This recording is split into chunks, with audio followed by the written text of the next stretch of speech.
Okay, supervisors, one of the things I want to just say to you is you can be too woke.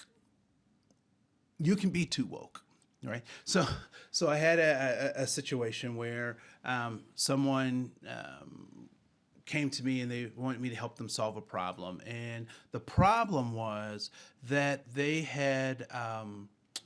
overheard some employees having a conversation about what you do with old bacon grease. So growing up, we had a can that you would pour all the old bacon grease in. So we had one for bacon grease. We had another can for like beef hamburger runoff, and that would go in there.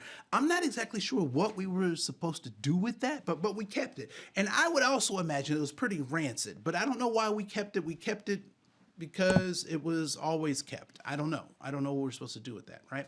So a supervisor heard a couple of employees talking about this, and so the supervisor wanted to interject. Now the supervisor wants to be culturally sensitive, culturally knowledge. He wants to engage in critical thought, and hats off. I love it. I love it.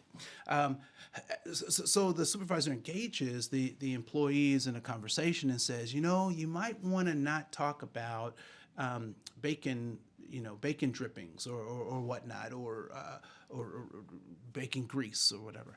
And so the employees are like puzzled. They're like, why? And they're like, well, we have all sorts of people in our workspaces, in our work environments. You want to be sensitive to that kind of stuff. And so this is where it like turns bad. So the employees are like, so you're censoring us. You're telling us that we don't have the constitutional right to talk about bacon juice, right? Or bacon grease. And the supervisor's like, no, I'm not really saying that, but I'm just like, I just want you to be conscious. And I feel for the supervisor because the heart is in the right place, but you can be too woke. What I would suggest is that as we encounter, first of all, let's assume the best of the other person, right? Let's assume the best. Secondly, what I would encourage us to do is to pick our battles. Pick our battles. So, you know, context is everything. So if this context is in a cubicle space, and you can tell oftentimes the intent, or if you don't know the intent or you can't be clear about that, you can measure the impact of certain conversations or certain behaviors and act accordingly, right? And so again, I commend the supervisor for stepping in, but secondly, recognize the context, right? So if this is a side conversation, let me let you in on something. From my years in K-12 education, there were lots of things that I heard that I did not respond to. Lots of stuff that I heard.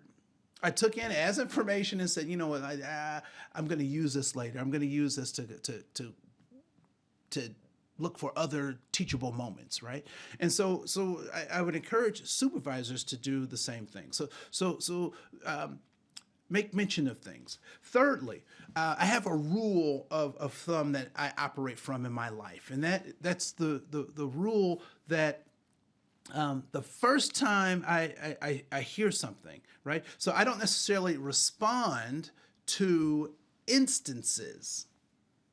So if I hear an instance of a thing or in an occurrence, one occurrence happens, I may not respond to that one thing, but I do respond to patterns of behavior, right? So if I see this instance happening over and over and over and over again, and your tolerance as a supervisor is your tolerance, right? So for me, I use the rule of three. If I see a behavior 3 times, then I'm going to address that behavior. If I see it once, and then I don't see it again, or there are large spaces between the behaviors, I may not necessarily address it, but I address patterns of behavior. And so as a supervisor, if there's a pattern of behavior where people are talking about these things, or you recognize that there's consistent hurt that people are experiencing because of these conversations, by all means, interject. But pick your battles, because you can be too woke. Now, does that mean that conversations around diversity and inclusion don't need to happen? By no means am I saying that they don't need to happen.